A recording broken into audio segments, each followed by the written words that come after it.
Police Report.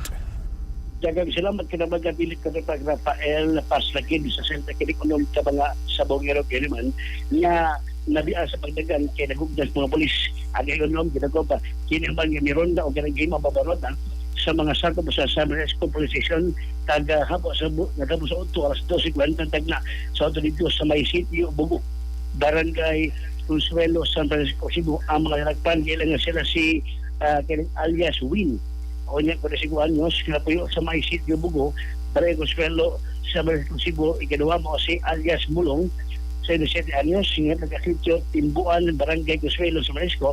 Ikatulo mo si alias Leo, sa 61 anyos, nga taga-sitio Timbaon, Barangay Consuelo, alias Lee, 46 anyos, nga taga-Barangay Consuelo. Ikaliwa mo si alias Aye, 33 anyos, nga taga-sitio Tulay, Barangay Consuelo. O kinabusan mo si alias Makmak, 19 anyos, nga taga-Barangay Tamay, Ilaong, sa Barangay Consuelo ng Japon.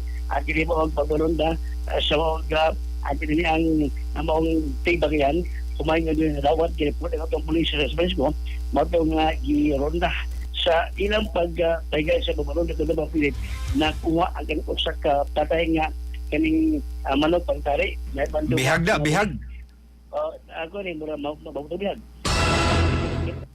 lain duhag ka mga manok buhi nga pagtari duwag ka kining ilang daf o kining ilang pang sabatay kita mambilit unya kwarta nga maabot sa usikali 1,100 pesos ang kwarta nga sugal ni mabilit ko nga mansagpit sa out of 20 ang kining tulong pasok doon diya sa may kining ang selda sa Francisco ang hepe sa baong nga lungsod sa Kabulisan mo ining kamando sa human yung report kining orom makatubog ni Kiasin Kalapasan sa Presidential Decree 602 known as illegal cockfighting ang atubangon sa mga ganagpan ng mga sabongan.